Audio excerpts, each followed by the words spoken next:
അതായത് മാധ്യമങ്ങളെല്ലാം ഇങ്ങനെ വലിയ രീതിയിൽ ഇന്നലെ വാർത്ത കൊടുത്തു. അത് ഓരോ ദിവസവും ഓരോ വാർത്തയായിട്ട് ഇങ്ങനെ എന്തെങ്കിലും നിങ്ങൾ കൊടുക്കുന്നുള്ളതാണ്. എൻ്റെ നാട്ടിലെ രാഷ്ട്രീയ പ്രവർത്തകരാണ് അവരെല്ലാം. കോടതി അവരെ ഈ കേസിൽ ശിക്ഷിച്ചിട്ടുണ്ട്. എന്നാൽ നാട്ടുകാർക്ക് എല്ലാവർക്കും അറിയുന്നത് അവരാരെങ്കിലും ഇത്തരത്തിലുള്ള ഏതെങ്കിലും കുറ്റകൃത്യത്തിൽ പങ്കെടുക്കുന്നവരല്ല എന്നുള്ളതാണ്. കോടതി വിധിയെ മാനിക്കുന്നു. കാരണം കോടതിയിൽ തെളിവുകൾ ഹാജരാക്കാൻ കഴിയുമ്പോഴാണ് രക്ഷപ്പെടാനോ രക്ഷപ്പെടാതിരിക്കാനോ ഒക്കെ കഴിയുന്നത്. സാഹചര്യ തെളിവുകളുടെ എല്ലാം അടിസ്ഥാനത്തിലും അതുപോലെ തന്നെ ആക്രമണത്തിന് വിധേയരായവരുടെ മൊഴിയും എല്ലാം അടിസ്ഥാനമാക്കിയിട്ടാണ് കോടതി വിധി സാധാരണ വരിക. ഈ കേസിൽ പ്രതിയാക്കപ്പെട്ട കുഞ്ഞീഷ്ണ മാഷ് അടക്കമുള്ള ആളുകൾ, രവീന്ദ്ര മാഷ് അടക്കമുള്ള ആളുകൾ സ്കൂൾ അധ്യാപകരായിരുന്നു. ഒരാൾ ഗവൺമെൻറ് ഉദ്യോഗസ്ഥനാണ്. രാഷ്ട്രീയ പ്രവർത്തനത്തിലെ ആ സമയത്ത് കുഞ്ഞീഷ്ണ മാഷ് അധികം ഉണ്ടായിരുന്നില്ല എന്നുള്ളതാണ് വസ്തുത. പക്ഷേ നമുക്കതൊന്നും ഇപ്പോൾ അങ്ങനെ പറയാൻ കഴിയില്ല. കാരണം കേസിൽ കോടതി അവരെ ശിക്ഷിച്ചിട്ടുണ്ട്. 30 വർഷത്തിന് ശേഷം അവർ ജയിലിലേക്ക് പോവുകയാണ്.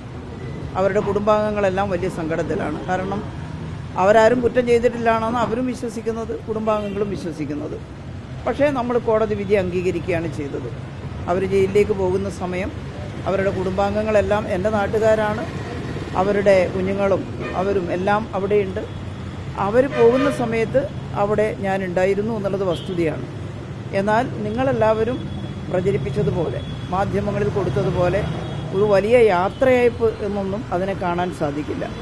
അവർ വർഷങ്ങൾക്ക് ശേഷം 8 വർഷക്കാലത്തേക്ക് ശിക്ഷ അനുഭവിക്കേണ്ടതായി ജയിലിൽ പോകുന്ന സമയത്ത് അവിടെ എല്ലാവരും ഉണ്ടായിരുന്നു. ആ കൂട്ടത്തിൽ ഞാനും അവിടെ ഉണ്ടായിരുന്നു എന്നുള്ളത് മാത്രമേ ആ സംഭവത്തിൽ കാണേണ്ടതായിട്ടുള്ളൂ.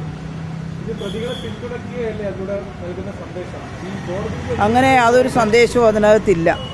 കാരണം അങ്ങനെ യാതൊരു സന്ദേശവും അവിടെ ഇല്ല. അവിടെ ഏതെങ്കിലും ആ രീതിയിലുള്ള സംസാരമോ കാര്യങ്ങളോ ഒന്നും ഉണ്ടായിട്ടില്ല.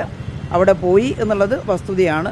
ഒന്നും കൂടി ഞാൻ പറയുന്നു, ഇതിനകത്ത് ഈ പറയുന്ന എല്ലാവരെയും വ്യക്തിപരമായി നിങ്ങളെടുത്ത് പരിശോധിച്ച് നോക്കിയാൽ അങ്ങനെ ഏതെങ്കിലും ഒരു കുറ്റകൃത്യം ചെയ്തിട്ടുള്ള ആളുകളല്ല അവർ.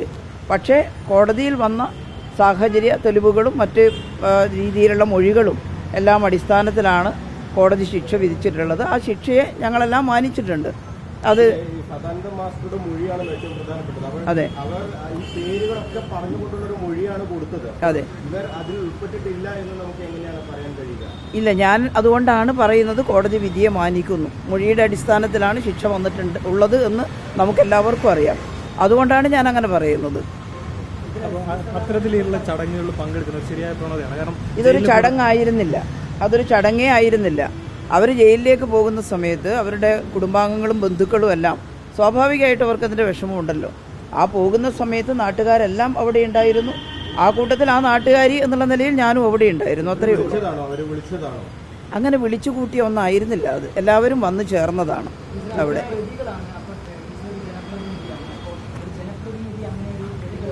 നിങ്ങൾ കാണേണ്ടത് അവരെല്ലാവരും കമ്മ്യൂണിസ്റ്റ് പാർട്ടിയുടെ പ്രവർത്തകരാണ്. ഞാൻ കമ്മ്യൂണിസ്റ്റ് പാർട്ടിയുടെ പ്രവർത്തകയാണ്.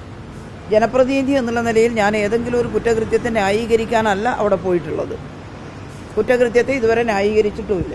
ഏത് ഭാഗത്തായാലും എന്തെല്ലാം അക്രമ സംഭവങ്ങൾ നമ്മുടെ നാട്ടിൽ നടന്നിട്ടുണ്ട്. ഞാൻ അതിനെയൊന്നും ന്യായീകരിക്കാനല്ല അവിടെ പോയിട്ടുള്ളത്. അവർ കമ്മ്യൂണിസ്റ്റ് പാർട്ടിയുടെ പ്രവർത്തകരാണ് ഇപ്പോഴും. ഞാൻ കമ്മ്യൂണിസ്റ്റ് പാർട്ടിയുടെ പ്രവർത്തകയാണ്. ആ അർത്ഥത്തിലാണ് അവർ ജയിലിലേക്ക് പോകുമ്പോൾ അവരുടെ കുടുംബാംഗങ്ങൾക്കെല്ലാം ഉണ്ടാകുന്നൊരു വിഷമത്തിൽ അവിടെ പങ്കെടുക്കുക എന്നുള്ളത് എൻ്റെ കൂടി ഒരാവശ്യമായിട്ട് തോന്നിയത് കൊണ്ടാണ് ഞാൻ അവിടെ പോയത്. പ്രവർത്തകരാണെന്നിരിക്കുന്നത് അവർ കുറ്റവാളികളാണല്ലോ, അതിൽ കുറ്റക്കാരെന്ന് കോടതി കണ്ടെത്തിയവരാണ്. അങ്ങനെ ഒരാളുടെ ഞാൻ അതിൻ്റെ കാര്യമാണ് ഒരു കോടതി വിധി നടന്നിട്ടുള്ള ഒരു കാര്യമായതുകൊണ്ട് ഞാനതിൻ്റെ വിശകലനത്തിലേക്ക് പോകുന്നില്ല. നിങ്ങൾ തന്നെ അതിനെ പലതരത്തിൽ വ്യാഖ്യാനിച്ച് വഷളാക്കും. അതുകൊണ്ട് ഞാനതിൻ്റെ വിശകലനത്തിലേക്ക് പോകുന്നില്ല. എനിക്കറിയാവുന്ന ആ ആളുകളെല്ലാം നാട്ടിൽ ജനങ്ങളുടെ നന്മയ്ക്ക് വേണ്ടി രാഷ്ട്രീയ പ്രവർത്തനം നടത്തി വരുന്നവരാണ്, നടത്തിയിട്ടുള്ളവരാണ്. ഈ പ്രത്യേക കേസിൽ അവർ ശിക്ഷിക്കപ്പെട്ടവരായതുകൊണ്ട് അവരാരും അങ്ങനെ ശിക്ഷിക്കപ്പെടേണ്ടവരല്ല എന്ന് പറയാൻ എനിക്ക് അവകാശമില്ല. കാരണം ഇതൊരു കോടതി വിധിയാണ്. അതിലപ്പുറം ഞാൻ പറഞ്ഞത് അവരെല്ലാം നാട്ടിൽ ജനങ്ങൾക്ക് വേണ്ടി രാഷ്ട്രീയ പ്രവർത്തനം നടത്തുന്ന മാന്യമായ ജീവിതം നയിക്കുന്ന വ്യക്തികളാണ്. അത് നമുക്ക് കാണാതിരിക്കാൻ കഴിയില്ല. അതുകൊണ്ടാണ് ഞാൻ പറഞ്ഞത് ഒരു ഗവൺമെൻറ് സ്കൂളിലെ അധ്യാപകനടക്കം ആ സമയത്ത് സജീവ രാഷ്ട്രീയ പ്രവർത്തനത്തിലൊന്നുമില്ലാതിരുന്ന കുഞ്ഞീഷ്ണ മാഷടക്കം ഇതിനകത്ത് പ്രതിയായിട്ടുണ്ട്. അദ്ദേഹം ഇമാതിരി ഏതെങ്കിലും ഒരു സംഭവത്തിന് പോകുന്നയാളാണെന്ന് നാട്ടിൽ ഒരാൾക്കും പറയാൻ സാധിക്കില്ല. പക്ഷേ അദ്ദേഹം പ്രതിയാണ്. പ്രതിയായതുകൊണ്ട് കോടതിയിൽ അദ്ദേഹത്തിന് ആ സംഭവത്തിൽ പങ്കെടുത്തിട്ടില്ല എന്ന് അദ്ദേഹത്തിന് തെളിയിക്കാൻ കഴിഞ്ഞിട്ടില്ല. അദ്ദേഹം മാത്രമല്ല, ഇതിലെ പ്രതികൾക്ക് തെളിയിക്കാൻ കഴിയാത്തിടത്തോളം കാലം കോടതി അവരെ ശിക്ഷിച്ചു. ആ ശിക്ഷ നമ്മളെല്ലാവരും ഒരുപോലെ അംഗീകരിക്കുന്നു എന്നുള്ളതാണ് ഞാൻ പറഞ്ഞത്.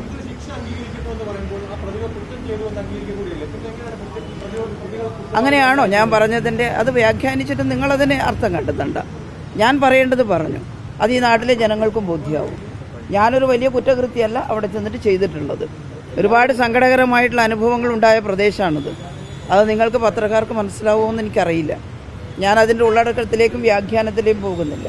അതിലൊരു സംഭവമായിരുന്നു ഞങ്ങളുടെ പ്രിയപ്പെട്ട ജനാർദ്ദൻ ഒരു കാര്യവുമില്ലാതെ അദ്ദേഹം ആക്രമിക്കപ്പെട്ട ഒരു സംഭവം. അതൊന്നും നിങ്ങൾക്ക് വിശദീകരിക്കേണ്ട കാര്യമില്ല.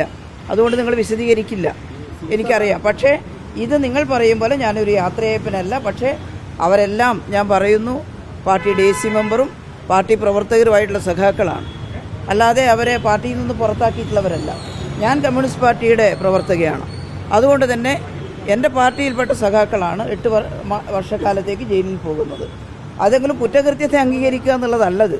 സ്വാഭാവികമായിട്ടും അവരുടെ കുടുംബാംഗങ്ങളോടൊപ്പം ആ കുടുംബാംഗങ്ങളുടെ വിഷമം പങ്കിടാൻ ഞാൻ അവിടെ ഉണ്ടായിരുന്നു. അതിൽ വേറെ തെറ്റൊന്നും ഉണ്ടെന്ന് ഞാൻ കാണുന്നില്ല.